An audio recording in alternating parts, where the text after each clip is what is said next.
pledge allegiance to the flag of the United States of America and to the republic for which it stands, one nation, under God, indivisible, with liberty and justice for all. Thank you all for coming. Today's Edinburgh Town Council meeting of Monday, February the 9th of 2026. Getting started here on time at 6 p.m. So we'll get going with our roll call here. Mr. Piercefield is out this evening. Myself, Miriam Brooks, Debbie Buck here, Sherry Sweet here, Michael Bryant. Here. We have our clerk treasurer Rhonda Barrett with us, our town manager John Myers, and our town attorney Dustin Huddleston. Okay. We'll start off with presenting the town council meeting minutes from Monday, January the 12th of 2026. Anyone have anything to discuss or any corrections, amendments? You guys have anything? I don't know. I wasn't here. It would just be to abstain because she wasn't here. I make a motion to approve the minutes of the meeting from January 12th, 2026. Okay, I have a motion and a second. All those in favor, say aye. Aye. Aye, Abstain. and no opposed. Okay. Thank you all. Okay. Next, we have the claims, Mrs. Barrett. Okay, from the meeting on January 26th that was canceled, we need to retroactively approve that docket. The amount was $1,297,463.76. Within ordinance 2000-9, item 12 allows for expenses that must be paid because of emergency circumstances. So I went ahead and printed the check on the 27th, so all of those They just have been need to be paid paid. retroactive. Yeah, just a retroactive approval. And then we also have the claim docket for tonight in the amount of $393,411.04. Again, anybody have any questions or I don't have any questions. discussion with the claims, Mr. Bryant? Okay. I'll entertain a motion for approval then. I make a motion to retroactive the last meeting for $1,297,463.66. Second. All those in favor say aye. Aye. Aye. Opposed, none? I also make a motion to approve tonight's claims for $393,411.04. Second. Thank you. All those in favor say aye. Aye. Opposed? None? Motion carries. Okay, next up, we have on the agenda the public hearing for annexation. We'll start that off. It's a public hearing here for the list for 7995 South US 31 here in Edinburgh, Indiana. The description's listed on the page here. We'll go ahead and open up for public hearing. If anyone would like to speak, we'll ask for your name, address.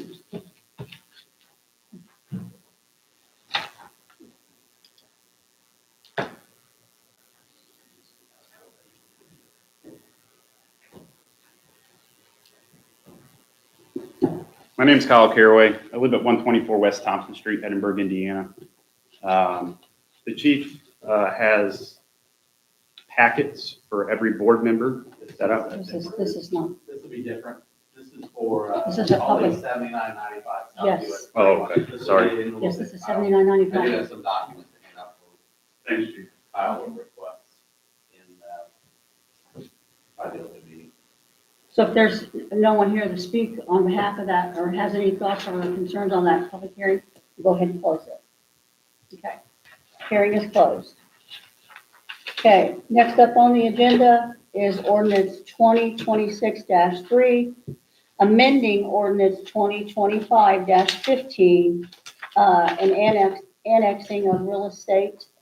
This will be the first reading, Mr. Huddleston. Thank you, Madam Vice President. This is regarding the property you just described at 7995 South US 31, Edinburgh, Indiana. It's proposing the annex into the town of Edinburgh and keep the current zoning of B3-highway business. If you recall, we've in the past considered and adopted an ordinance on this, and after the ordinance was adopted, there was issues with the legal description. So this corrects that legal description to provide for that. Specifically, the legal description was dealing with the right-of-ways up on 252 and US 31 that would be incorporated in the annexation. Include those in that, so it'll be part of the town. So tonight's just the first reading, and then the next meeting you can adopt the ordinance. Okay. If this is all familiar, that's why. Everyone familiar with it? That's what I'm coming for. We'll move on then. Next up on the agenda is Resolution 2026-2, adopting a capital improvement plan for the Shelby County edit. Mrs. Barrett? Yes, every 2 years on our edit funds, we have to adopt a capital improvement plan. This one is for the Shelby County edit funds.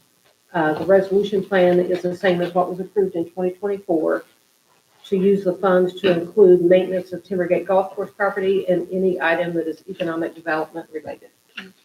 Thank you for putting all those in your notes like you did, Rhonda. That's really helps us to refresh as well, too. So, anybody have any questions for Rhonda?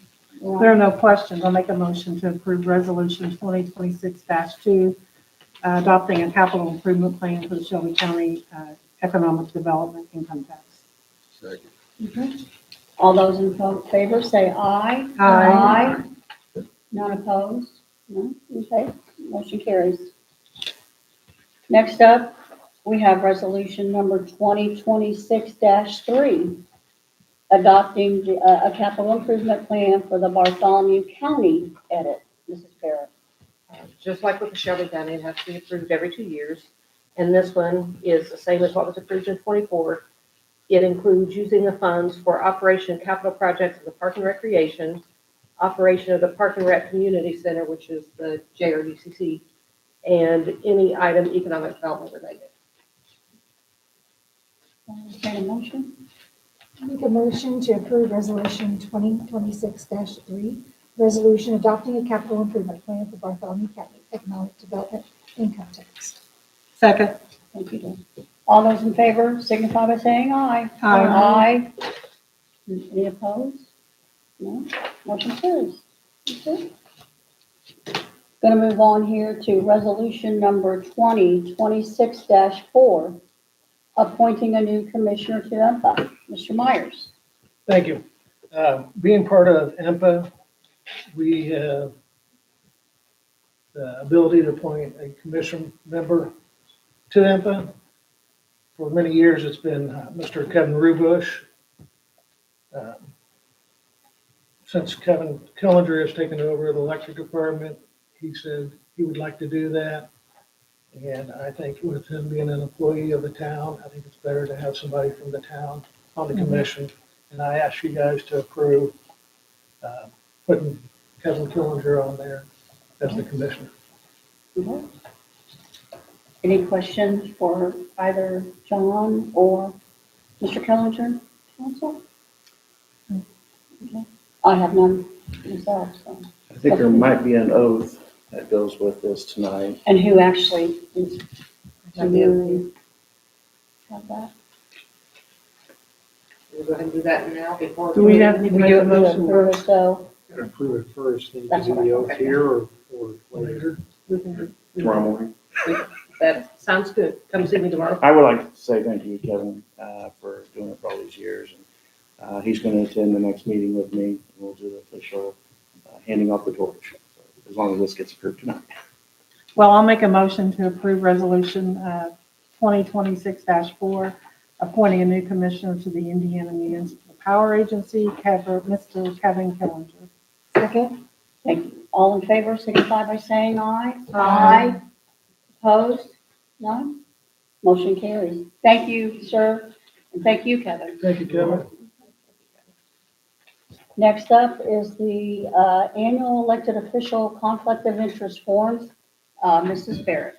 Okay, annually, we have to do conflict of interest forms. And tonight, the only two that I have for approval are mine and Miriam's. We actually don't have any conflicts, but from the way I understand, we still need to fill these out and upload to Gateway. just to say that we don't have a conflict. Okay. So it just needs to be presented, and Do we have to do these separate, Dustin, or can we? Okay, so we will, council need a motion for, I like the alphabetical format myself, so we'll go with Mrs. Barrett first, and then we'll go from there, so. Make a motion to approve the elected official conflict of interest form for Rhonda Barrett. Second. Thank you. All in favor, say aye. Aye. And make another motion to approve the annual conflict of interest disclosure statement on Miriam Brooks. Second. Thank you. All in favor, say aye. Aye. Opposed? No? Those motions carry. Okay, next up, we have Westler, invoice number 48824 for the water treatment plant. Mrs. Barrett. Westler invoice 48824, the water treatment plant. This is just more of the normal. Bill has looked over this and has approved it, so just need approval to submit it for payment and approval for, typically it's Ryan signed, but tonight we'll need, to be done here, approval from Miriam to sign. I have no questions. Let's say to you. I make a motion to approve invoice number 48824 for Westler, the amount of $1,225. Second. Okay, I have a motion for approval. All those in favor say aye. Aye. Opposed? None? And I make a motion for Miriam Brooks to sign for the invoice. Second. Thank you. All those in favor say aye. Aye. Opposed? None? Motion carries. Thank you. And Miriam, we skipped over the nepotism form. Oh, I did, didn't I? Yep. Okay. We'll back up, and it's the same as a conflict of interest. Yeah. We just have to have an annual nepotism form, and the only two that I have tonight are yours and mine. Neither one of us have any nepotism, and so. Yep. So do I make a motion to approve them It have to be separately? separated. Yeah. Make a motion to approve the elected official nepotism form for Rhonda Barrett. Second. Thank you. All in favor say aye. Aye. And make a I'm sorry. Opposed? None? Okay. make a motion to approve the elected official nepotism form for Miriam Ricks. Second. Thank you. All those in favor say aye. Aye. Opposed? None? Thank you. Thank you for that correction, Rhonda. It stuck to the back of my, That's all right. I had them all there together. You're fine. Thank you. Okay, now, John, let's go with the roof replacement quotes. Okay, you have 3 quotes in front of you for roof replacement repair. It is the old police department next to town hall and town hall main building. 2 of the quotes, ACR and Royalty, both did everything together. And Moore's Roofing split the old PD and town hall separately. There's a big price difference. Royalty and ACR1 both wanted to replace both roofs. Moore Roofing says replace the roof at the old PD and seal town hall. We asked about replacing it. Moore Roofing, they said it doesn't need to be replaced, it just needs to be sealed, and we can get another 10 to 15 years out of it. Replacing the roof at the PD, the old PD would be a 15-year warranty, and resealing town hall is a 10-year warranty. And I had asked you this, but in case some of the other council members didn't hear, I asked you about the warranty that was already on here, and you indicated that really was not a way to go with it. Right, their labor just is outrageous. Just come in, the material is covered, but they just kill us on the labor. It's more than this here. Well, didn't we just do the roof at the old police station a Yeah, couple years ago? at the old police station, or no, the old fire station. It was a fire station. Oh, the fire station. Okay. Yeah, the roof at the old police department is in sad shape. John, when we, if we go with your Moores, that's two different amounts. It's not, do we go with approving of the two separate amounts there? Yes, Just as it reads for yes, the old police station, the roofing for the old police station, and the approval for the main building coating, is that how you look with Right. both the amounts that are listed? yeah. Okay, council, do you understand? If you don't have any more questions, that's the way it'll have to be. I need permission to sign On permission to sign. some contracts. Thank you. I'll make a motion to approve Moore's Roofing as the contractor for the old police station in the amount of $9,890. Second. Thank you. All those in favor signify by saying aye. Aye. And I'll, Opposed? None? and I'll make a motion for John Myers, town manager, to sign for the old police station. Second. I'm sorry, do I have a second? Yes. Okay, thank you. All those in favor say aye. Aye. Opposed? None? Okay. Thank you, Debbie. Move on. Now it's the main building. I make a motion to approve the Moore's Roofing for the main building coating at $15,300. Second. All those in favor say aye. Aye. Opposed? No? I make a motion for John Meyer to sign for that contract. Second. Thank you. All those in favor signify by saying aye. Aye. Opposed? No? Okay, John, you're gonna be good with the Moore's Roofing. How soon was it that they could get started on that? Weather permitting or? Weather permitting. Thank you. You're up again, sir, with the Rumpke contract addendum number 4. Yeah, this is just a renewal. This is the final year of the contract. The price increases are consistent with the original contract. We just have to sign it, approve it and sign it, and send it back to them. Later this year, we'll be negotiating a new contract or taking bids for a new contract. Okay. How are we gonna do that process this year? In the past, has it been, and correct me if I'm wrong, Ronnie, you'll know too, but is it like a committee, like Mary and John, and are you on that too, to sign that? Because typically what she does is like run an ad to get. Just runs an ad, then we discuss it afterwards? Okay. Closed bids? I believe so, Yes. yeah. Is that the lowest of 3 bids? I wouldn't think so. It'd have to be a closed bid, wouldn't it? Because you're talking about. $300,000-$400,000. Okay. Okay, any other discussion? Okay. I'll entertain a motion then. Motion to approve addendum number 4 for the Rumpke contract addendum. Second. All in favor, signify by saying aye. Aye. Opposed? And then I'll also need approval for John's signature. Motion for John Myers, town manager, to approve the contract addendum for Rumpke. Second. Thank you. All those in favor, signify by saying aye. Aye. Opposed? None? Okay. Thank you, John. Next up is is it Klein Peter? Klein Peter Consulting Group. Yes, Service Klein Peter Agreement. Consulting Group Services Agreement, Mr. Myers. Thank you.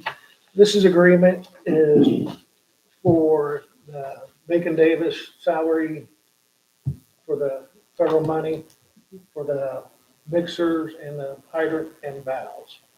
This is their contract that we agree upon. Dustin, Mr. Houston has reviewed it. And it requires a signature. I believe the dollar amount was 9,000 some, 833. 833. 9,000. Any questions, discussion? Okay. I'll entertain a motion. I make a motion that we approve agreement for services by and between Town of Edinburgh and the Klein Peter Consulting Group for $9,833. Thank you. All in favor, signify by saying aye. Aye. Opposed? You'll need to sign it. I make a motion that Mary Brooks sign the invoice. Second. Thank you. All those in favor say aye. Aye. Opposed? None? Motion carries. Okay.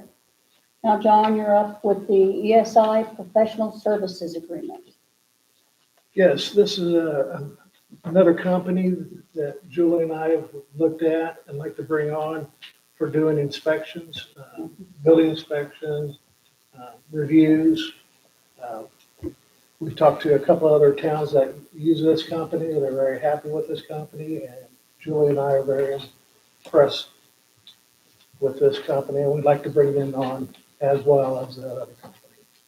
So in addition to the Yes. other one? Okay. So the other one not bringing to the table what we need them to, or, Well, we're going to be getting busier, we just want to make sure we have, okay. we're covered. John, those on-call meetings on page 11, they're going to attend meetings as requested and then provide written documentation. Now, do you see them, do you think that we'll need them that much for that, or? It's just what we have in the other contract.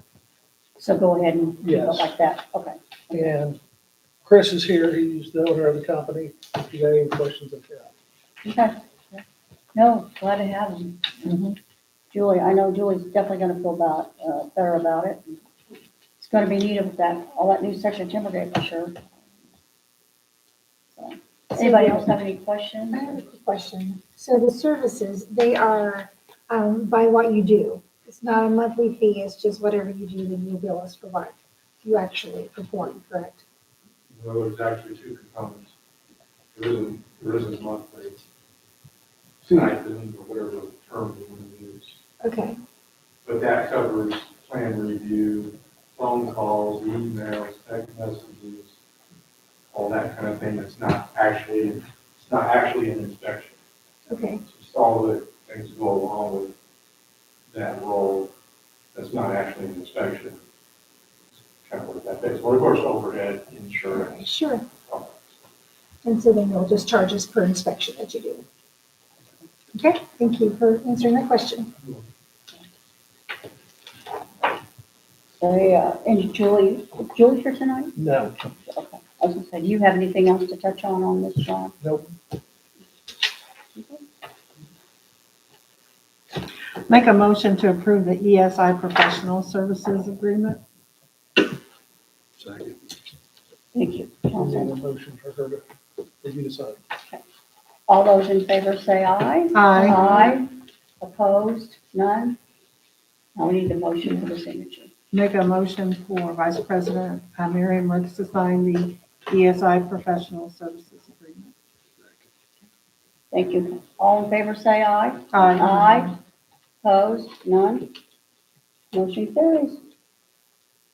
Okay, now we're up again, John. Line recloser purchase, John Myers and Alpha Engineering. Hello, everyone.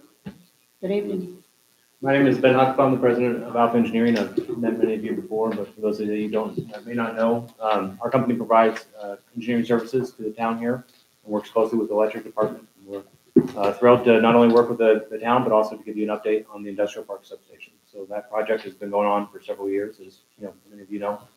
I'd say we're well along the way. Some of the key equipment, you may remember the transformer. We ordered that several years ago. Yep. That'll be coming later this summer, so we're making good progress.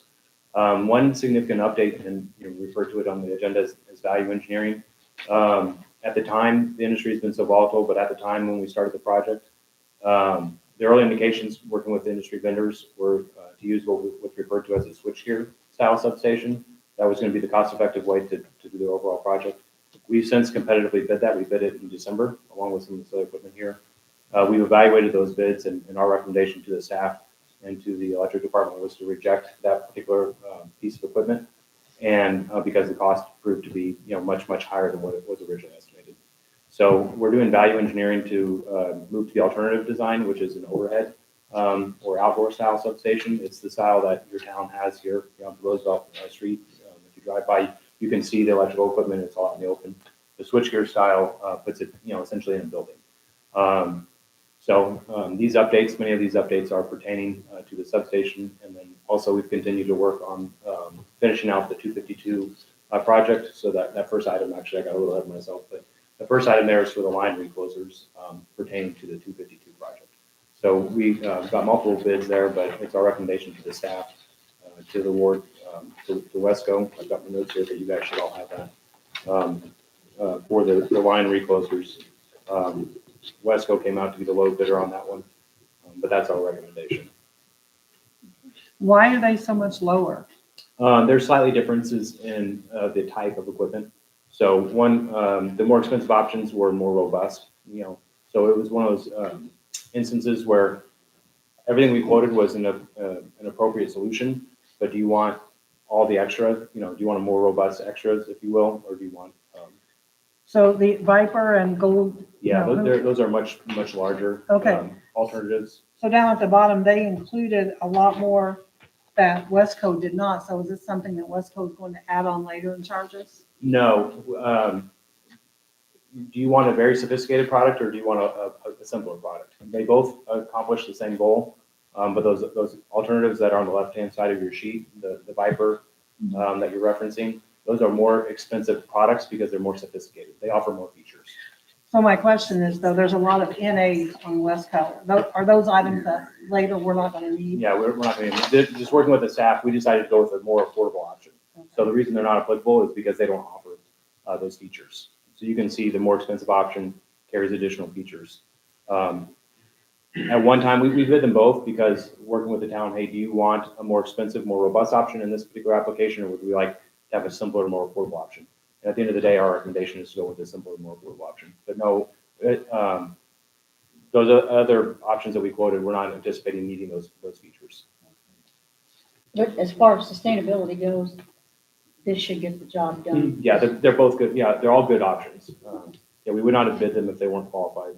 Bidders. So I see that the lead time is 40 weeks for Wesco. So will that mean 3 years, we won't get them until 3 years down the road, or 2.5 years down the road? The 40-week time. Is the lead time, Lead time for Wesco. 40 weeks. Yeah, so that'd be a little less than a year Yeah, by the you're time. right. Listen to it. Yeah, that's right. We ever used Westco before? We have before. I think they're a vendor that we bought. I think Okay. so. Yeah, they're one of the standard Right. vendors. Okay. We have a couple different topics to get into. Brownstown's probably the other common one that you use. So it's our understanding that you work with both vendors. Council, you have any more questions? I don't have any. Okay. I'll entertain a motion then. I make a motion that we approve Wesco for the, with Alpha Engineering for $104,130. Second. All in favor signify by saying aye. Aye.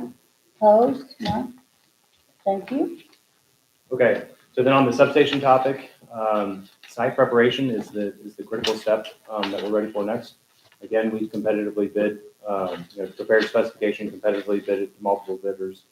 Took those, the deadline for those were back in December. We reviewed those. We worked with Mr. Edison on the language that went into that. Reviewed it with the staff, and it's our recommendation that we award the site preparation to Robertson Paving, which again, I believe you guys have all that necessary information. We do. Council, you have any questions on that? In reference to We were able to choose. the award on that? Yeah, yeah, they sure are. If not, I'll entertain a motion. I make a motion that we approve Robertson paving for $294,335 for the site, the substation. Second. All in favor signify by saying aye. Aye. Opposed?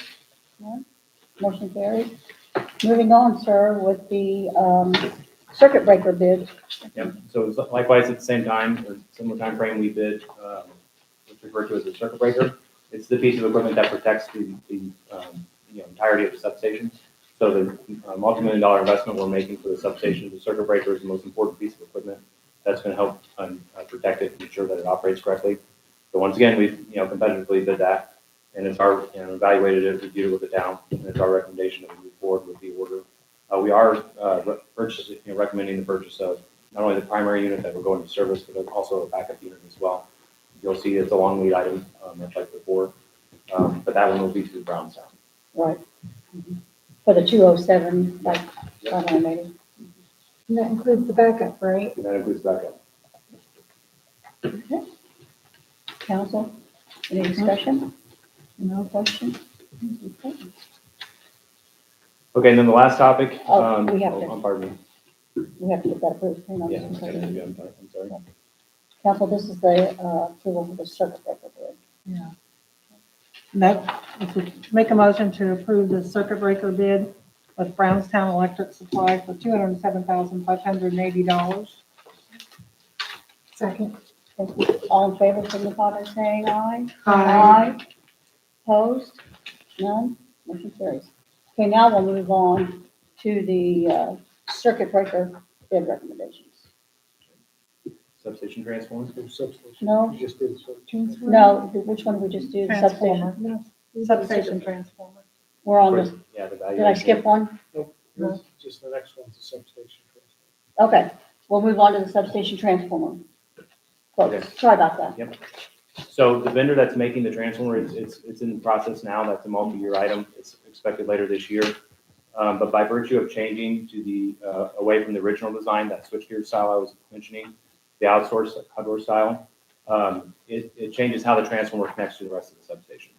And so there are two aspects to the manufacturing process of that transformer that we're asking for approval from. We've had the quotations back from the vendor that's making the transformer.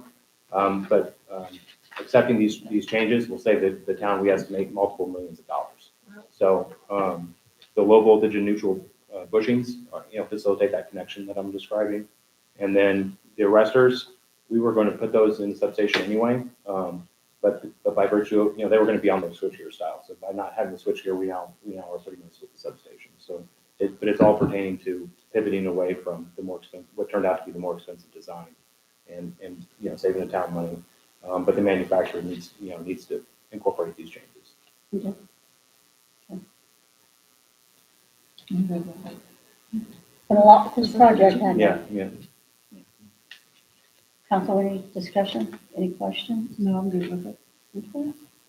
I make a motion to recommend to approve the substation transformer value engineering quote, low voltage and neutral bushings for 8,000, arresters and associated equipment for 11,516.48, for a total of 19,516.48. Thank you. All in favor, signify by saying aye. Aye. Opposed? None? Okay, motion carries. Thank you very much. That was a lot, wasn't it? Next up, we'll have the quotes for the vehicle lives. Mr. Kelsey?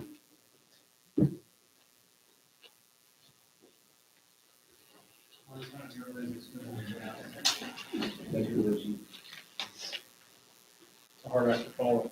Just seeking your approval for the outfitting of our two Silverados that we got approval to order earlier this year. You guys should have in your packet the 3 quotes from the 3 different vendors that we sourced. Our recommendation is to go with JTN Services. They are the cheapest bidder, and it's a service that we've used the past 2 years. We're happy with their products, we're happy with their workmanship, and we just need the approval to go ahead and purchase the packages to outfit both vehicles. I just have one question, sir. All the equipment and the parts that was listed on each quote, are they all the same or Yes, similar? all It's just three. the way they're all written up. Yep, so all 3 quotes have the same brand, same product, the same number of lights, the same number of inserts, consoles, and it's all the same brands across the board. It's just 3 different companies providing the 3 different quotes, so they structure their quotes differently. Okay. That's what it was, the format was. Yep. Okay. So the JTN Services was the cheapest, and it's also the same company that we've used in the past, so we'd like to stick with them if we can. I believe theirs was at $16,744.75 per vehicle. Correct. Yeah. Council, any discussion on this topic or questions? Make a motion to approve JTN Services for the police vehicle lights. Total package is $33,489.50. All in favor signify by saying aye. Aye. Opposed? None? Motion carries. Thank you, Mr. Kelsey. Next up, Mr. Teeters with the tiered insurance discussion.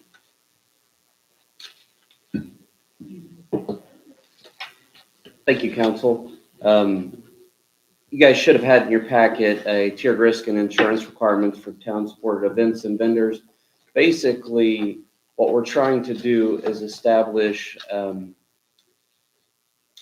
a balance between insurance requirements and what the actual risk is of what we're getting. So in creating this document that we submitted to you, we met with 4 different communities, asked them how they did the different events and programs and dealt with vendors. And what we found is no one does anything alike. So we basically pulled from those different communities to try to figure out what suited Edinburgh and what didn't. And this is what we came up with. Just an option for you all to look at, ask questions, give direction on what more information you'd like to see us put into something like this. What we're trying to do is still be able to offer good events and programming without obviously putting the town at risk, but also understanding that for some things we will have to take risks. So we had multiple conversations with Charlie with our insurance, and obviously he's never going to fully recommend that we have a tiered system because the insurance company's never going to tell us to take on additional risk. But what he did tell me was that he understands that the town will make that decision at times after they weigh, the pros and cons of it, that sometimes it's okay to take risks if you know that that's low risk. That makes sense. So we put this basically in 3 tiers, kind of gave you some examples of what kinds of vendors would be in those tiers, what we saw as risks and options for insurance requirements in those tiers. So I guess I'm asking you, is this going down a path that you all would be okay with? John, did you have, or Daniel, was John? Yeah, we had a Mary meeting part with of John all and this? Mary and went through this before we came to you all. So Okay. We've spoken with Charlie numerous times. He says, you gotta look at the risk.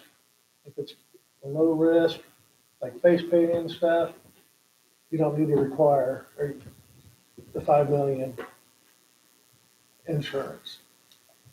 He says, but, if you got carriages and horses, Yeah. you need to think about that. That's a risk.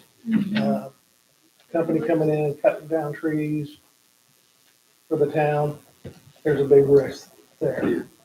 So he goes, you gotta weigh it.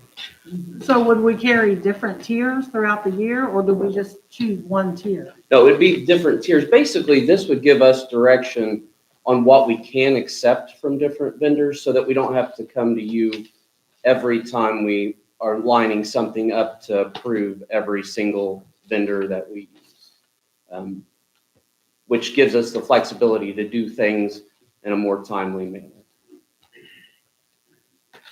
Obviously, it's completely up to your all's discretion. We will do it in whatever way you prefer, but this does give us that flexibility and opportunity to do more without going through these. So would These you want us to changes. say, okay, we approve tier 1, tier 2, and tier 3, and it's at your discretion on what event gets tiered at what level? Well, we put examples of what would be in the tiers. Yeah, So like, yeah, so like I know. farmers. So we would, if it was anything that wasn't listed on here as examples, we would still come to you. Or if there was exceptions to it, at the end of it, we put that we would have some outliers like fireworks. We expect, I think it's a $10 million policy that they provide. So it's even above what the town normally would require for most things, but it should be because of the risk that's associated with something like that. You know, tournaments is a little different because we ask for a sexual molestation policy because you're talking about kids and those types of things. So there are going to be outliers that we'll want different things from, but these three tiers that we presented to you kind of cover our heavy hitters, the things that we repetitively see come through here, and put the policies that we're requiring at a more acceptable range for those people that provide those services. It was put together nicely, Daniel. Well, Sarah Beth had a lot to do with it as well, but she's out of town today, so. Yeah. I think it's a good idea, so we can have more events and make it easier for you too to decide. Well, and a lot of it's stuff we were doing, but then for good reason, we got more serious about what we were looking for as far as insurance requirements. And then that's when things got a little bit more difficult. But it forced us to really look at things and see where our risks were at and make sure that we're being, diligent in how we explore those different things. Now, when you go to discuss which tier you think you're gonna need for what, obviously the low risk ones, it's pretty much a no-brainer, the Mhm. farmer's market and the face painters, that kind of thing, but when you get into the tier 2 and tier 3, and it says over here that we're gonna authorize staff to make that decision, so John, will you be in on the decision-making with Daniel and Sarah Beth as far as? Maybe, or we can bring it to the council, and we'll let the council make that decision, however you guys want to handle it. Or we can stick with the current policy we have. Like last month, I asked you guys about Klein Peter. They're doing 98% of their work in their office. That's how you, Yeah. And for them to get that insurance was gonna cost another $12,000 for them, so. I mean, however you guys wanna handle it, I'm good with. I would think you should be able to make that decision. You have it all outlined here. So whatever the event is, you should just be able to tell Daniel which tier to go with. So that's my opinion. Yeah, I'm of the same opinion. If John wants to sit down with them, with Daniel and Sarah Beth and make the final call, then, because you're gonna have all the information just like they do, Right. so. And we have a good relationship with Charlie too, so if we get in a spot where we're doing something we haven't done before and we're concerned, then honestly, if we're concerned, he's probably gonna tell us that we're gonna wanna go with that $5 million policy. Okay. So then, council, is this something you want to do with just us 4 members here tonight?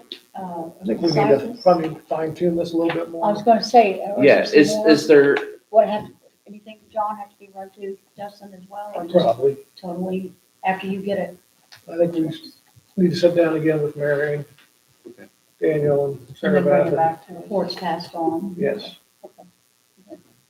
well, thank you all for your time. Thank you, Daniel, that was like I said, that was a good presentation on your behalf. Thank you. Next up is the 2026 Chevrolet Silverado quote from Mr. Kellinger. Thank you. Discussions with John, I believe, for the 2026 year, we had planned for one vehicle. We reached out for 4 to 5 quotes from different dealerships. You have 3 in front of you. I'm sure you're familiar with Kelly Chevrolet from your police and fire side. Country Chevrolet, which I believe is a supplier of the town for vehicles in the past. They're $300 more than Kelly Chevrolet, but it has more options on that vehicle. So our recommendation is to go with Country Chevrolet. If council wishes to proceed with this. I have a question, Sure. Mr. Kellinger.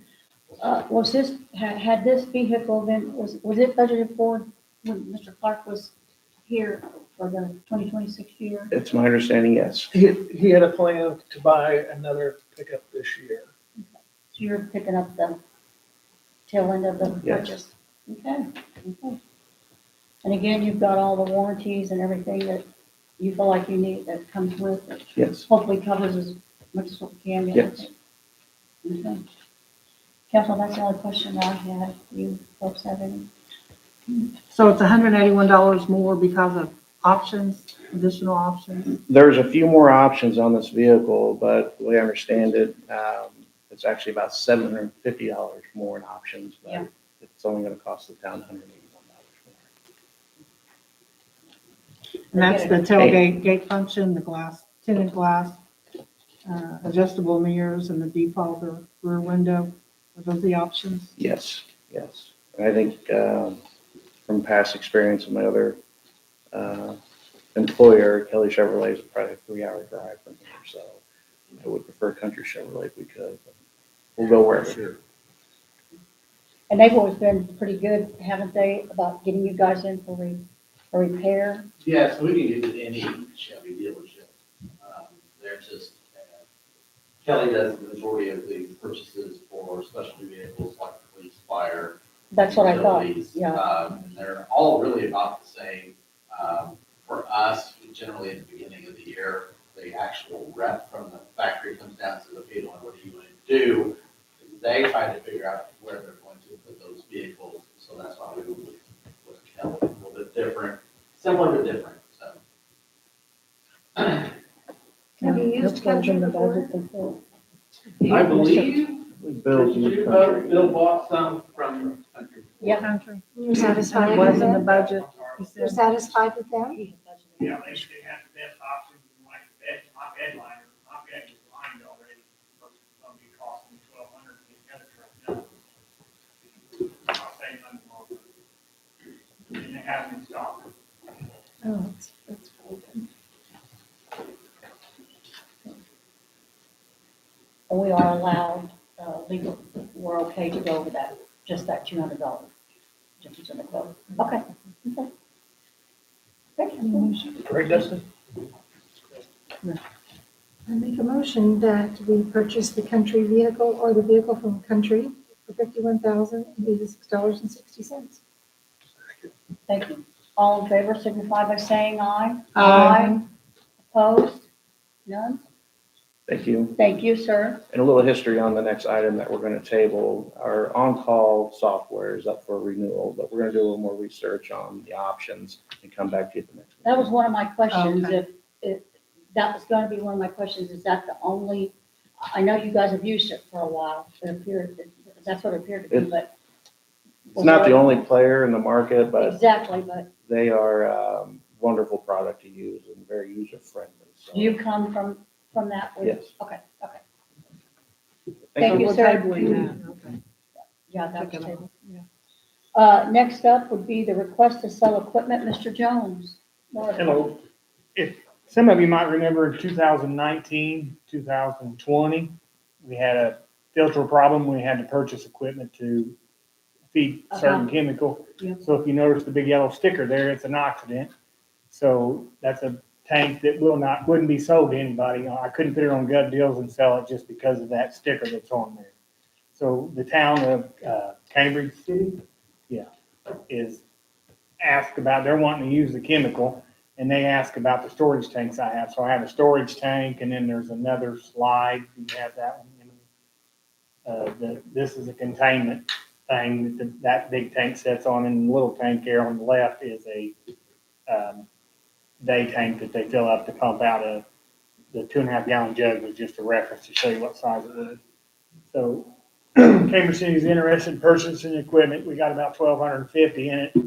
I was never going to sell it just because of the chemical, but since they're going to use it for that exact same chemical, they're wanting to know if we can purchase that equipment. And I was just thinking If they $500. can purchase it If- from- Yes, if they could purchase from us and sell it to them for $500, just to get it out of my way. Other than that, it's just going to stay put up because of the chemical that was put into it. So, And it's okay for us to sell it with it being that type of chemical?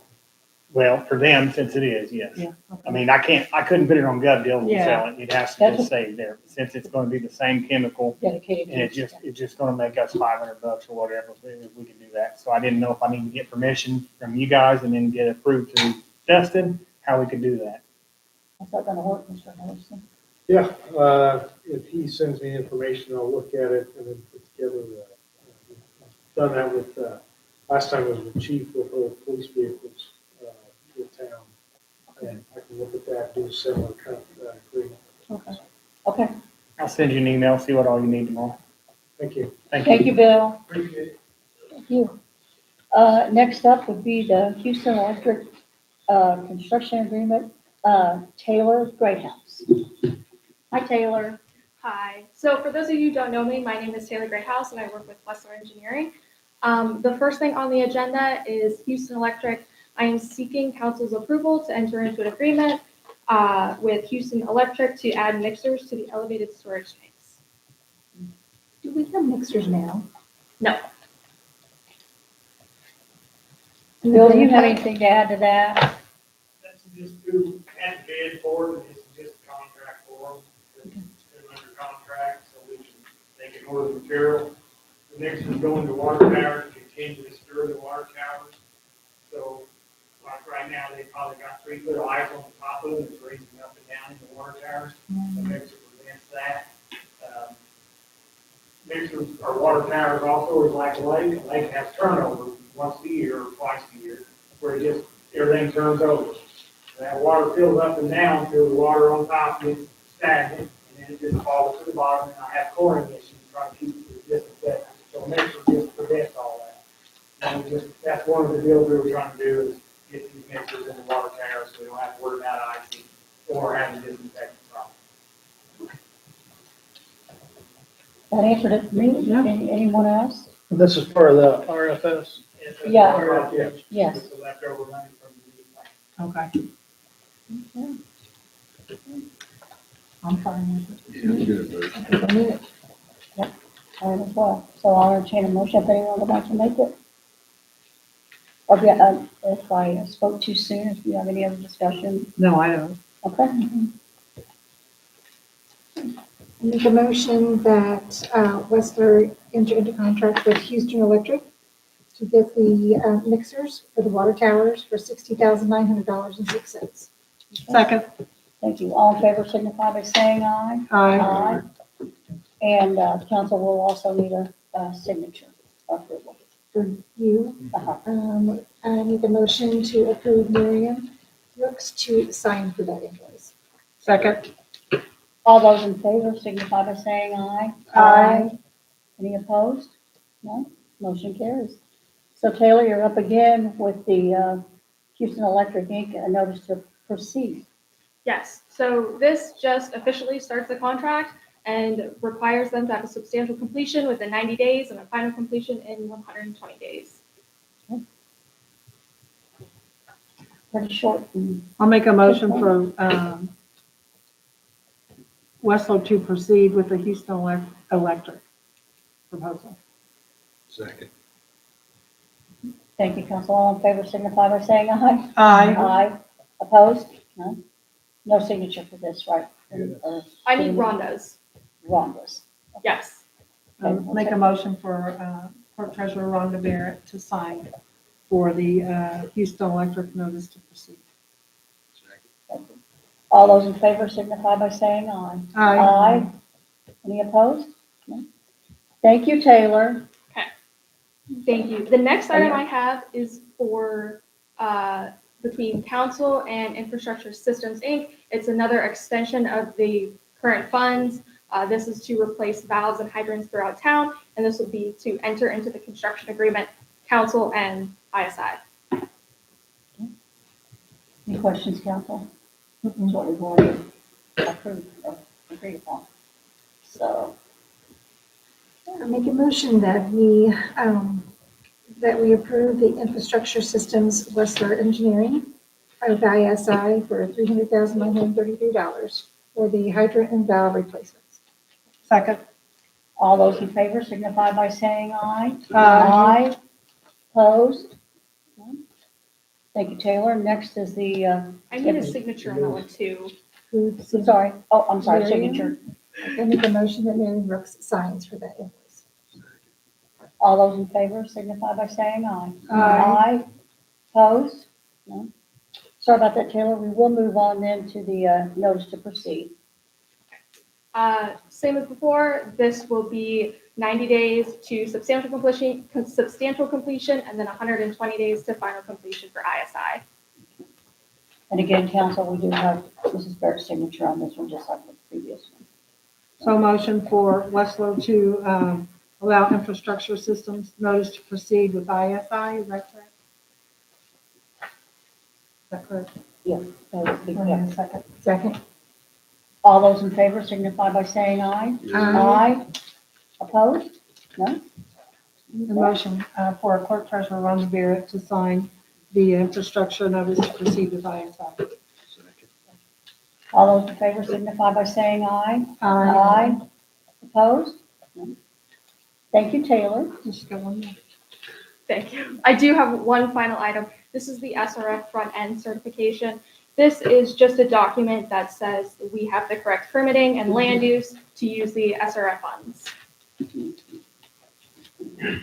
We need a signature on this as well. Yes, I believe it is Rhonda's. Applicant representative signature. The others have her name on it, so this issue. Okay, got that, council? I make a motion that we approve the front-end documentation certification with Westlaw. Second. Thank you. All those in favor say aye. Aye. I also make a motion that Rhonda Barrett could sign for this documentation. Second. First and a second, all those in favor signify by saying aye. Aye. None opposed again? Okay, motion carries. You did a great job, Taylor. Thank you. Thank you. Next up will be the Baker Tilly CIP FSP presentation by Mr. Scott Finley. Thank you, Council. I see you still have the best for last policy, so I appreciate that. Wow. Hey, Scott, once we started.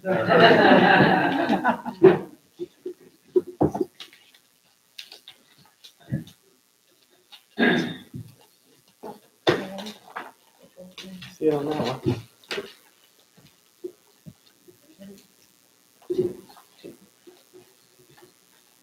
Hang on, guys.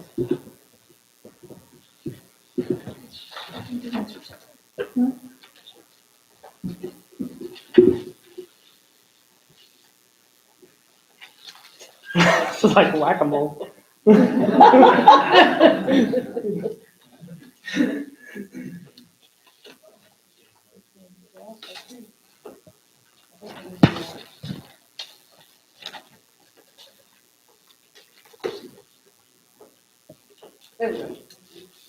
There they all are. There they go. Figured it out.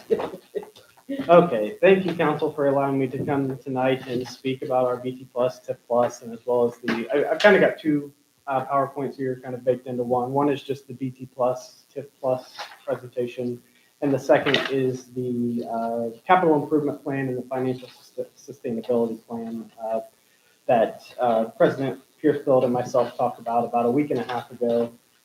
This kind of came up because some of the capital improvement purchases that the town has had in the last couple of years have become very reactive. And this type of plan tries to get back more proactive than reactive for your capital expenses. So what is BT Plus? BT, obviously Baker Tilly Plus. This is a service that we provide to some of our clients that prefer to be billed on a monthly basis. You get the same services that we would typically provide to you, but you do get a 10% discount off of the standard Baker Tilly fees because we're better able to plan out our workload for the projects that we have coming up for the client. So as I mentioned, it's going to be the same services that we've already provided to you. We are, because of what Ryan and I talked about a couple weeks ago, we are adding a couple of that financial sustainability plan and that capital improvement plan on here as well. So you'll see those in a couple slides when we get down to that. So that fixed monthly fee is going to come with a stated amount of hours. For the proposal that we've put together, that's about 200 hours for the entire year.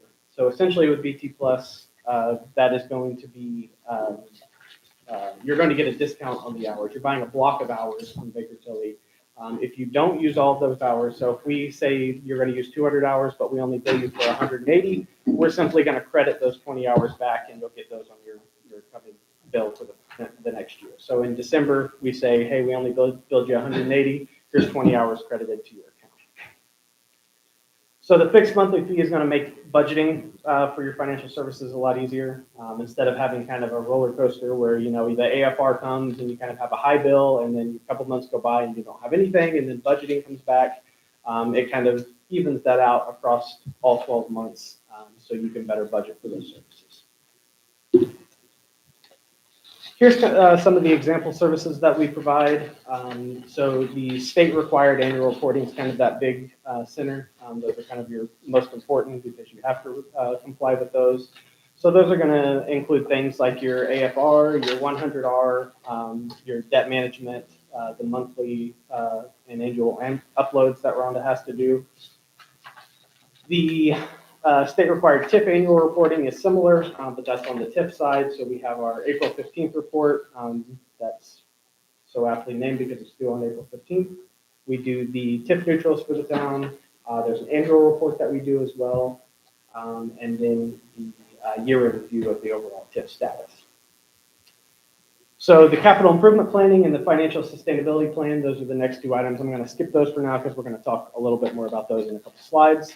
We already provide that annual budget assistance for the town, as well as ongoing accounting support. If there's any issues that pop up throughout the year, we're there to assist Rhonda with those. If it's things that are out of the ordinary or errors that need to be corrected, we're there to support those as well.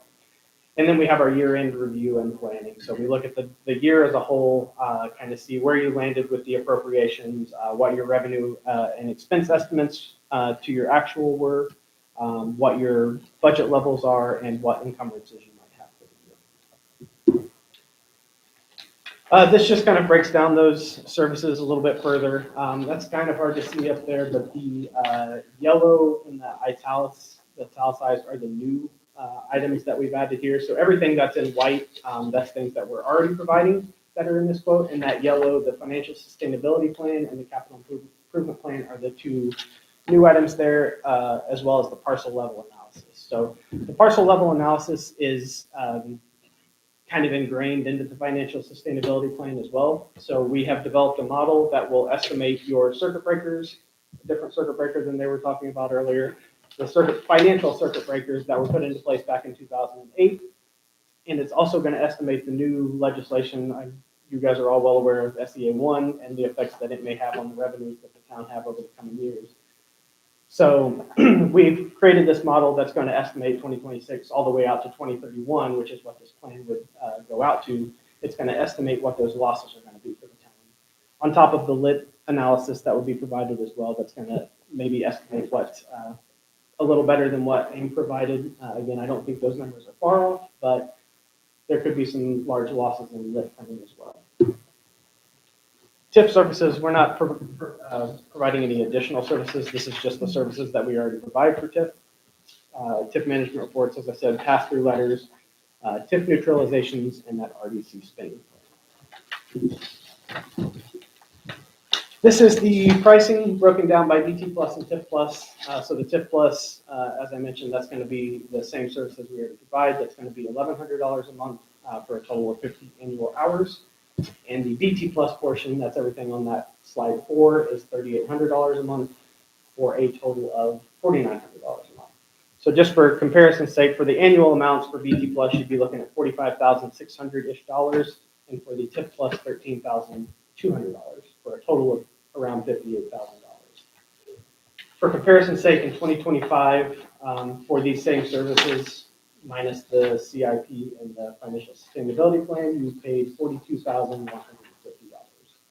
So really, it's an increase of $15,850, but with that increase, you would be getting the capital improvement plan and a financial sustainability plan, which in my opinion is typically more than that. So the reason that the increase is lower than I would have expected is because the financial sustainability plan kind of helps us with the budget, so that we were able to bring the budget hours down because we do a lot of those hours when we're doing the financial sustainability plan. Any question on that half of the presentation before I go into the actual fiscal sustainability or capital plan? Okay. Quick overview. Obviously, you're well aware over the last couple of years that local governments are challenged with providing and maintaining services with fewer resources, which may become fewer and fewer in the next couple of years as well. As we mentioned, the circuit breaker credits back in 2008, which everyone finally gets a grasp on, and then SEA 1 comes and throws some more credits on top of that. So we'll look at those types of losses. Also, you're well aware of the increase in cost due to inflation over the past few years, especially starting in 2020 when we had the pandemic. Those inflationary costs started rising. So looking at the capital improvement plan, what is the capital improvement plan? So really it is a 5 to 10 year, we probably look at a 10-year period, but if we pair it with the financial sustainability plan, we're going to be looking at 5 years in the actual cash flows. That's going to show, excuse me, all types of major capital projects within the town. So you're going to have your infrastructure, your buildings, your equipment, your vehicles, all of those things that are going to fall under that capital asset policy. And we're going to discuss the timing of those projects, which projects have a higher priority. Do we need to do those in 2026? Can they be pushed off to 2028 or even further? We're going to provide cost estimates and funding sources. So how much, where's it going to come from? Do we need to finance it? Are we going to pay for it cash on hand? Do we need bonds, grants, those types of things? And it's going to help the elected officials like yourself prioritize and justify each one of those capital improvement purchases. So when one of your department heads comes and says, hey, I need a new vehicle, you look at your capital improvement plan, you say, oh yeah, we did have that earmarked for 2027. We knew that we were going to have the funds available. Let's double check that everything's still as it was. Yep, we can move forward with that purchase. So you can prioritize those based on available funding, the urgency of the project, public safety, public demand, economic impact, things of those nature. So why do we do it? I mentioned a couple of the things. It helps prioritize the projects, and really it prevents crisis-driven or emergency spending. So you become more proactive with your capital expenses rather than reactive. So if you get your items on a replacement schedule, you know when those items are going to start to wear out, you're going to know when they're going to need to be replaced. The expenses become, less of an emergency and more of a just routine maintenance. So with that, if you have emergency costs that come up, those costs are typically higher than your planned expenses, and they're also typically more disruptive to the overall community because you haven't planned out how the work is going to be done. So more costly, more disruptive to all of your citizens as well. So the capital improvement plan kind of helps you plan those out, get a little better deal, make the project go as smoothly as possible. It helps coordinate across departments. So you want to make sure that, if you have a project in the police department, project in the fire department, can we merge those together, kind of reduce duplicate efforts? Also, if you're planning a project to tear a street up in 2027 to repave it, maybe you want to do the stormwater projects that you had planned in 2028 before you do that, so you don't have to tear the street out again. Just making sure that everybody's on the same page. It's a planning and communication tool. It helps elected officials and staff understand the upcoming investment, the need for it, how it's going to affect the financials. Is this going to, put us in debt for 10 years, or is this something that we've been saving to do? And ultimately, it's going to align the investments with the long-term goals of you as the council. You want to make sure that if your priority is public safety, you want to make sure that the expenses, the capital expenses are aligning with that. If it's economic development, we want to make sure we're aligning with that. And because I'm a budget nerd, it helps plan out those budgeted expenses. So when we look at the 2027 budget, we know what that $100,000 in capital in the Park and Rec is for, and it's not just a placeholder. If you get to the point where you're putting placeholders for capital and you're not exactly sure what it's going to be, it might be taking funding away from someone who needs something more urgent. So maybe, Daniel, maybe you have $100,000 in your park department for your capital outlays, and maybe Chief's running on cars that are 15 years old and really needs to replace those. But his budget is tight this year because, I don't know, maybe he's got a new 1977. That might be a little too hard on you. So, A little early. So maybe this year we need to reallocate where those funds are going to be. And then in 2027, when Daniel has his truck that he needs, that's the priority that year. We move those funds back. So it's really realigning those dollars to make sure that they're being used at the time that they need to be used. So with the fiscal sustainability plan, this ties right in with the capital improvement plan. Really what this is going to show is the cash flows of those capital improvements. So if you've got that $100,000 expense, that's great to know that you have it coming, but you also need to know if you can afford it in the funds that you're going to be paying for it. So if you're looking at your CCD fund and you're saying, well, in 5 years, we need to pay for a couple vehicles out of here, along with the other operating expenses we have, are we going to be able to fund those? So that's what this fiscal sustainability plan is going to look at. It's going to look at 5 years in the future, 2 years historical, and your current year. So we'd be looking at 24, 25, 26 as current, and then out to 2031. And that'll focus on all of your levy back funds, your general fund, your property tax fund, or sorry, your property tax, your park and rec funds, your CCD fund, your debt service levy funds, as well as the lit funds that we talked about a little bit before the meeting, your park and rec NRO, marketplace, Badger, Timbergate, all of those funds that are your major operating funds. And again, why? Because it's a decision-making tool. It helps you incorporate those capital improvements into your budget. It helps you analyze the impacts of the changing economic conditions. It helps you determine what method of financing, like I mentioned before, is it a bond, is it grants, is it just cash on hand? Once this tool is in place, it becomes it becomes easy to update and monitor the plan performance. So it's very easy for us in the following year to just plug a number in for whatever this capital expense you may have and see how it's going to affect all of the numbers. Really, the first year is the biggest cost for this because you have to build the model. Once it's built, it's just plugging in numbers and seeing how it affects the data. Just a couple quick examples and I'm done. This is just, I know if you're not number people, this is just going to look like a bunch of numbers on a page, but we do have a lot of charts as well that we put together so you can kind of see how those cash flows are trending. Shows you what your different budgeted expenses are, what categories they're coming from, what your targets are, your minimums, and then kind of your recommended amounts. And this is just one snippet from a lot of different charts that we would show you for a capital improvement plan. So this one breaks it down by fund as well as department.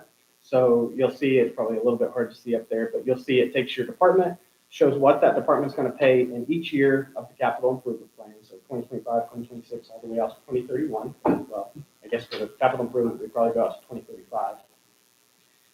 And it makes it a lot easier to look and say, okay, we can afford this in 2026, but we're probably going to have to wait until 2028 to pay for this because we don't have the funds on hand to do it, or maybe we need to issue debt.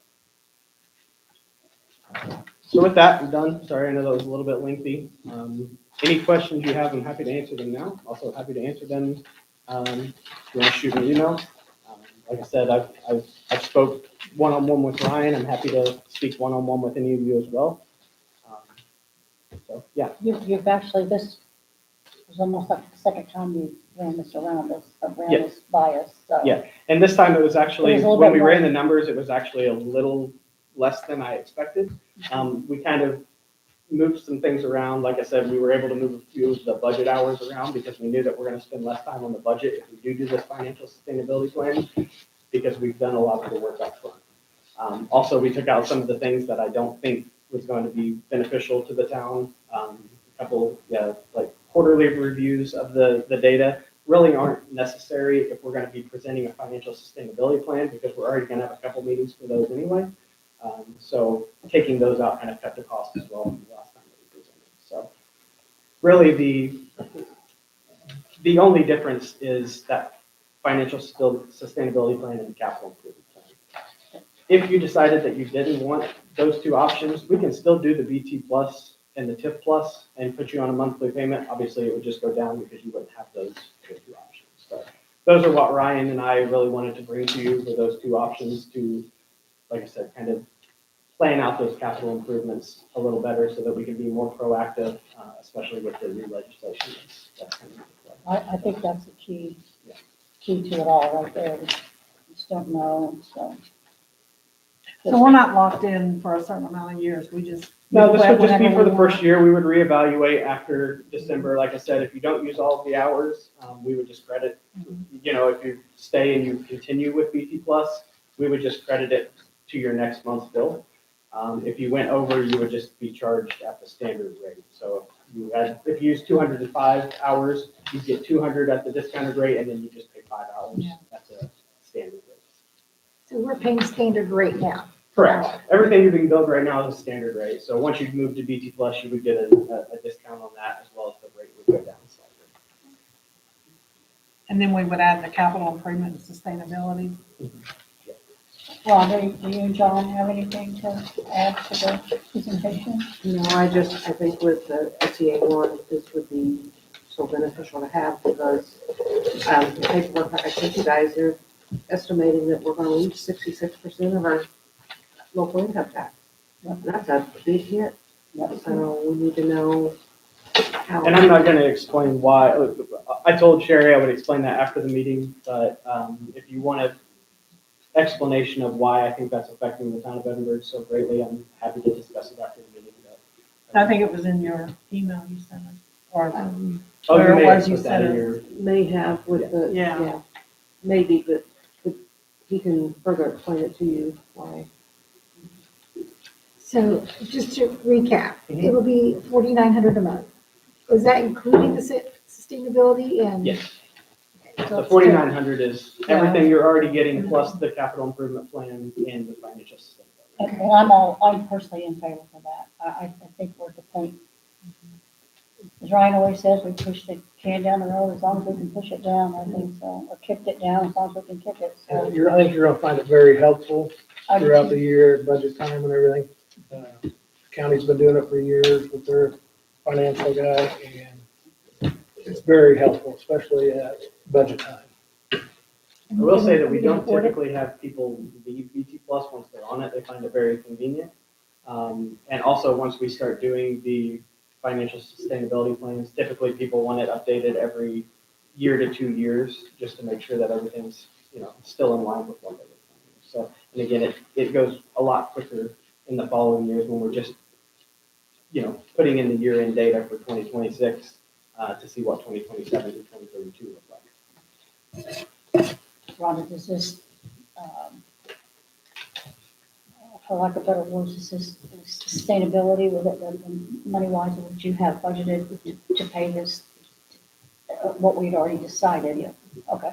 Rhonda, I did forget to mention in there that, doing it this way does allow you to split those funds a little bit better. So instead of paying for everything out of the general fund, maybe you put some of that towards the CCD fund, maybe some on the riverboat fund. So you can take that 4,900 and you can split it out between your different funds to kind of make it a little more manageable. So really, you could continue paying what you're paying now from those funds and just move the fiscal impact and the capital improvements. You could pay those from a separate fund. So at that point, you would see no impact on your general fund. You would just see it on the CCD. And does this include what we already do with the utilities? That's separate from the utilities. So This is separate. Mitchell and Scott Miller do your utility stuff. They do your financial management reports. And talking with Mr. Myers and Rhonda a couple weeks ago, these reports get messy when you try to merge utilities and government because they are such different entities. In my opinion, I prefer to see the utilities separate than the government side. It really, once you do them together, it just looks like you've taken two reports and shoved them together. So they just look cleaner when they're separate. I agree. So council, So we've never had anything like this before though, right? Just, Never done Never a done it long term. before. So on an annual basis, you're going to have a few cash flows that are done for your budget. Yeah. Because you have to look out 18 months when you're doing your budget to know if your budgets are going to be fundable. So you're always looking out a year. This is just looking out those extra 4 to make sure that what you're doing this year isn't going to negatively affect you in 4 years. in 4 years, which is the big issue. thank you, Scott. So do we go ahead tonight then, John, and or does this have to be? I'd rather do it when Ryan. Yeah. So I was going to say, do we just wait? He's done his presentation, so I would wait. Okay. Scott, thank you. You guys You did a can- great job. Like you said, if you guys come up with any questions between now and then, Sure, you can email and call. sure. I thought you did a great job. It's like I said, kind of second time around, so. You understand it this time. Huh? You understand it. Yeah, that was very helpful. Okay, anybody else, any other questions for John, Rhonda, or Scott? Okay, okay. We'll move on then to, other business. Mrs. Buck?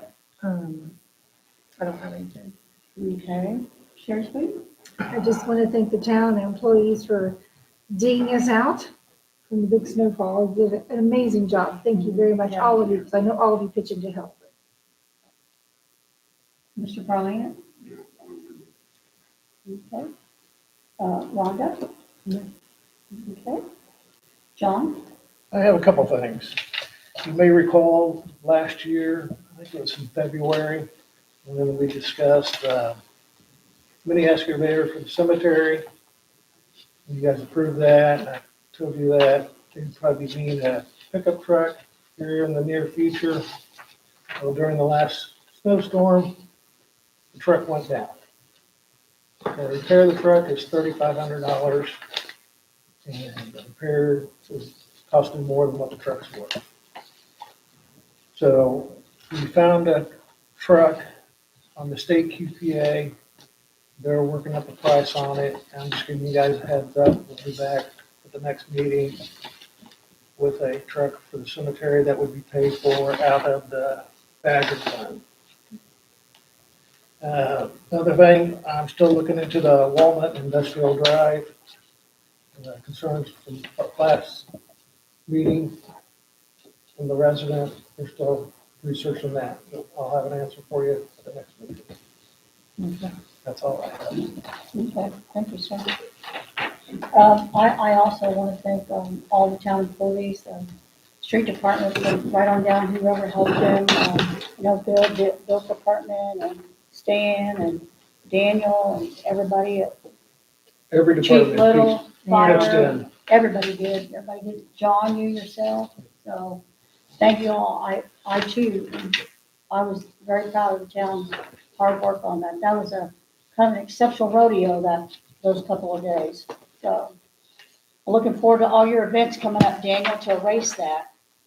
So, okay, and, we'll start then, I guess, move on around to, Mr. Huddleston, I'm sorry. I apologize, sir. Okay, Chief Little? We've been pretty busy. Unfortunately, our overdoses are starting to go up really bad, but actually, no, not just however, there's some out there. We worked with the sheriff's department and, were able to do a raid with them. We got quite a bit of spent on the street, which is good. The other piece that we're doing, just as a heads up, schools asked for us to do some training with them. So when they have their early dismissal days, the teachers are around to do other things. So I was actually asked today from the high school if I would come over. I did one last week with the Eastside Elementary to teach the teachers what's going on today, teach them a little bit about narcotics. We're going to have a discussion on active threats and just different topics, hopefully a couple times a month to make sure that we're sharing good information with them, but also they're sharing just as much good information with us about what they're seeing for the students. So the partnership there is really taken off.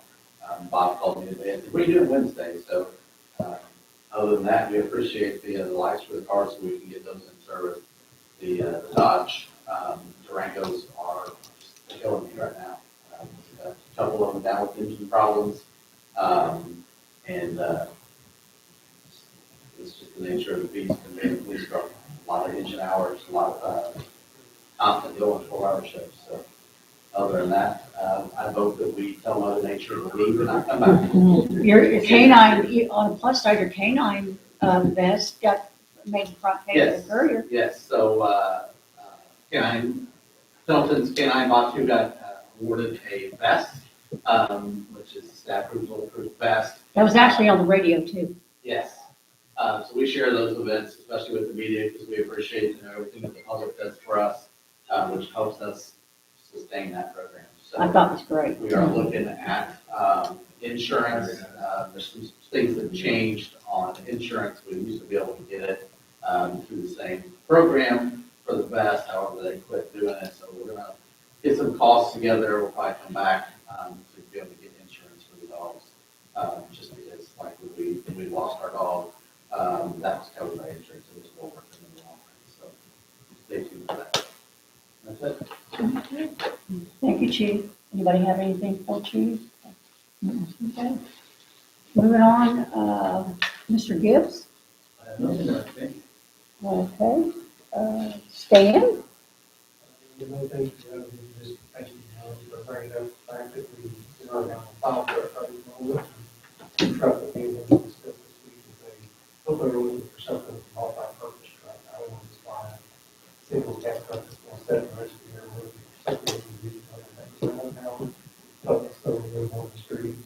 But just want to do something so quickly from what we have in the 98 Chevy that we're down. So Okay. thank you. We got a running work out of it.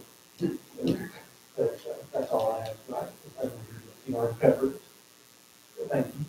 Thank you, sir. Daniel? Okay. Mr. Jones? I didn't have one thing. Last meeting, we talked about my well 5. that I need to Do you clean. want to come up here, Bill, so we can all hear you?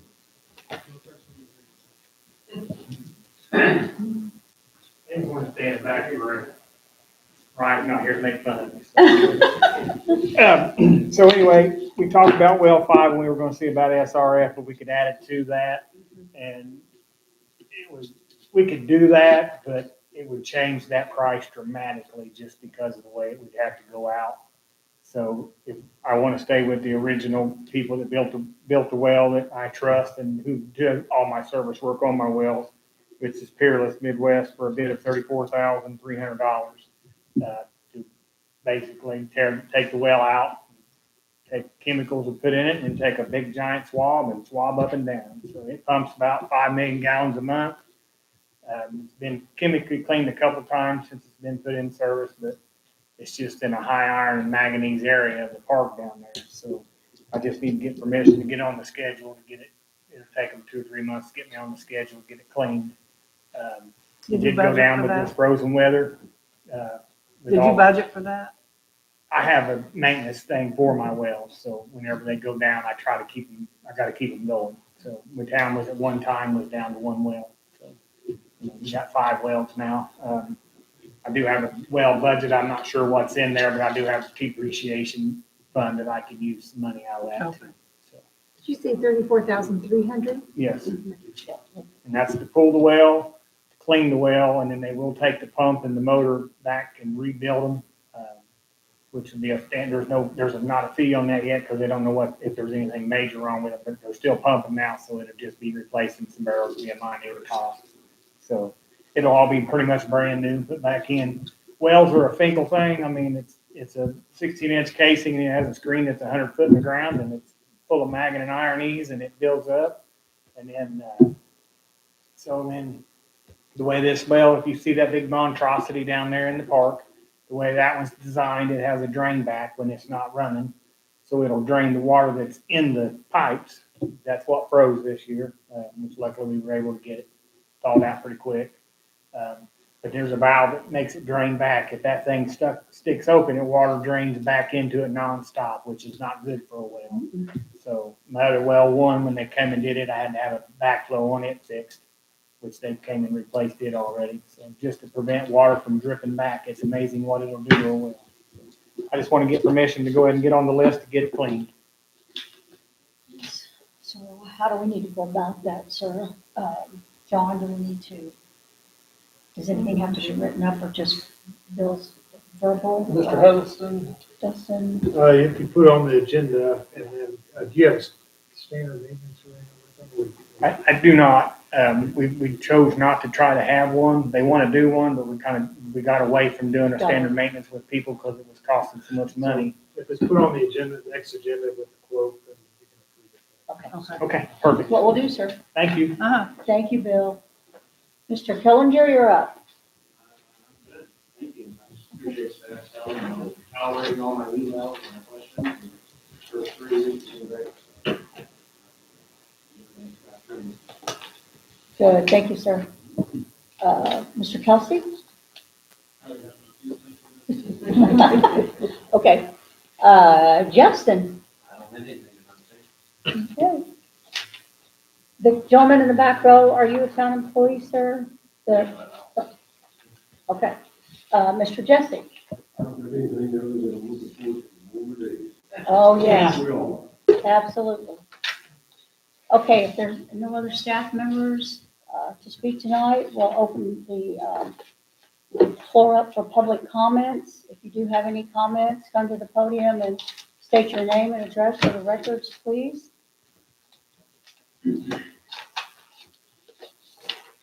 Hi, my name's Kyle Caraway. I live at 124 West Thompson Street in Edinburgh. The packet that the chief is handing out, I want to direct you to the second page. I didn't realize that I had stapled these in proper fashion. The purpose of this document is intended to be printed and presented in full at an upcoming town council meeting. It documents ongoing damage, establishes municipal notice, references a pending Indiana tort claim notice, and outlines statutory duties and case law. This packet is factual and non-emotional and is prepared to be for the public record. Summary of the problem, plain language. United States Postal Service and other commercial semi-trucks repeatedly use the alleyway behind my home. The alleyway was never designed or rated for heavy commercial traffic. Semi-trucks drive onto my private driveway, mount curbs and corners, strike fixed objects, and encroach near residential structures. These conditions have existed and have been reported for over 5 years. United States Postal Service already uses alternate routes during festivals, road closures, special events, proving rerouting is feasible. The documented history and town notice. Between 2019 and 2020, initial complaints regarding alleyway semi-truck traffic. 2023 to 2024 continued reporting this to the town, acknowledged the issue. 2024, the town hired engineers to evaluate the alleyway.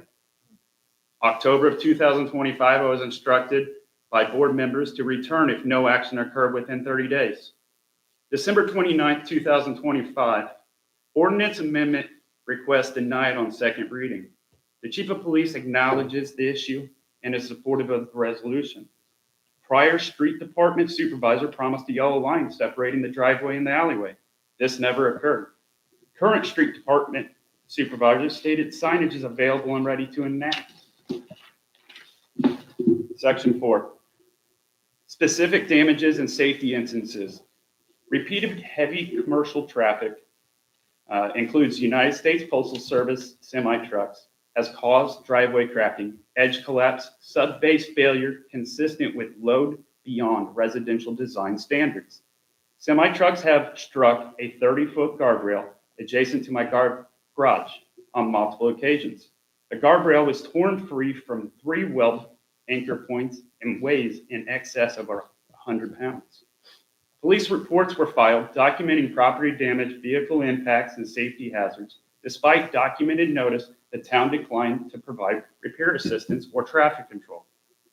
As a disabled United States Army veteran, I was forced to perform emergency self-repairs of the guardrail without traffic control and was nearly struck by passing semis. Semi-truck drivers have contacted police requesting that I move legally parked vehicles because the trucks are unable to safely complete the turns into the alley. Number 5, undue hardship, property sale impact, and community mission. I operate a nonprofit community disc golf initiative supporting veterans and individuals with disabilities and PTSD and suicidal issues. The town's continued inaction has caused significant time loss, stress, and financial strain. My property has been listed for sale for over 12 months, and the unresolved alleyway condition has negatively affected marketability and buyers' interest. I have declined to repair the driveway at personal expense until the town resolves the root cause, as repeated redamage is inevitable. Paragraph 6, Indiana tort claim notice and actual notice. Actual notice of this damaged condition was provided to the town in early 2022. When I appeared before the town board, spoke on record, and hand-delivered a packet like today containing photographs and documents of the damage. This information was entered into the public record and placed into the town's possession. As a formal Indiana tort claim notice was submitted on January 8, 2026, pursuant to Indiana Code 34-13-3-8. As of this date, no written response has been provided. Paragraph 7, legal duties and supportive authority. Indiana Code 34-13-3-3 governs governmental immunity, and it limits immunity.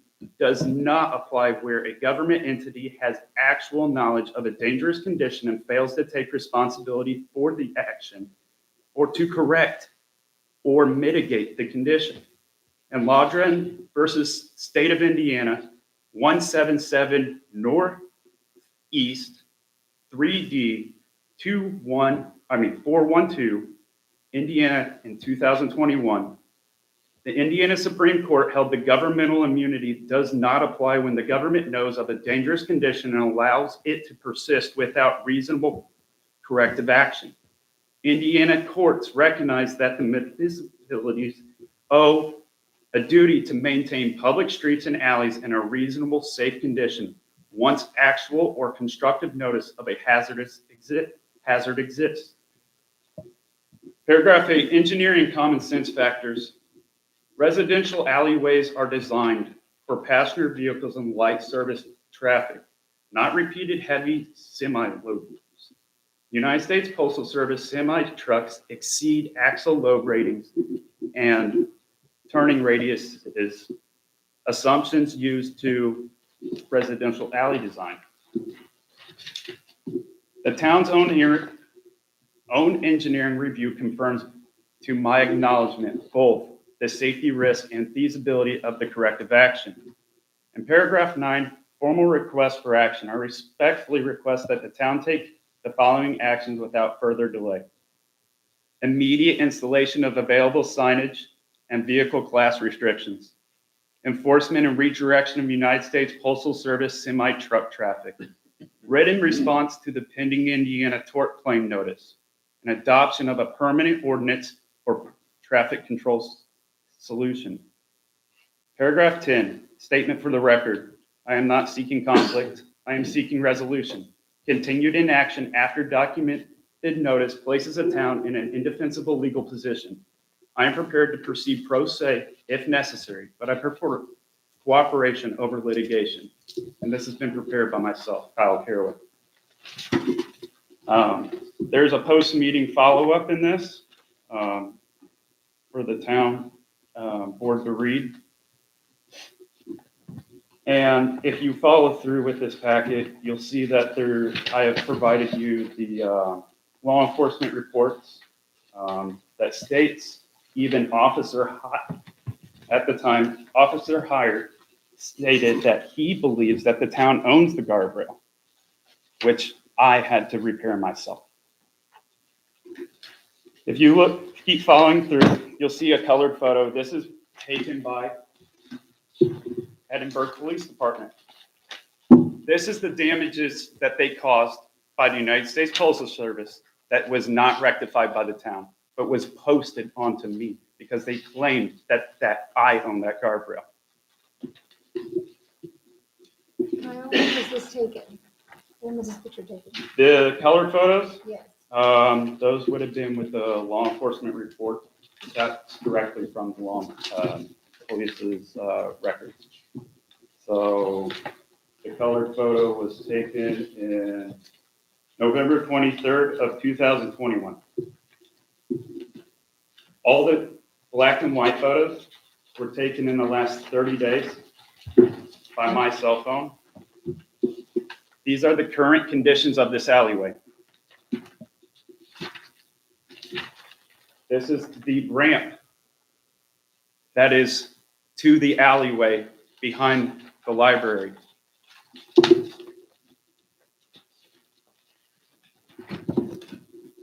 And we continue with more photos of that ramp of the alleyway. If you continue through the photos, you'll see the degradation of this alleyway. The street department can't repair it feasibly nor at a reasonable rate due to the semi-traffic that goes through there. I put a 3-foot easton level on the roadway, and on both ends, there is about a 1/2 inch gap. That level, I shifted left to right, and is sitting on roadway and not ice in that photo. So the black and white photos, you're just showing us The road, degradation not of this, Not anything to do with your property, correct? no, I mean, if you look directly to the right in those photos, ma'am, that is my driveway. Right. So you're saying this is your driveway? Yes.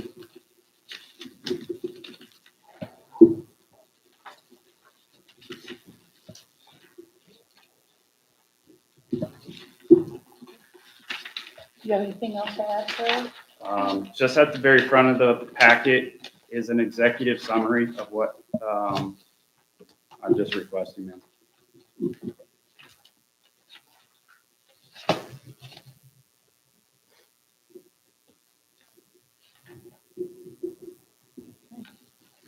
John, you have anything to add this evening? Correct me if I'm wrong, Mr. Huddleston, if there's a notice of torque, we'll be discussing this.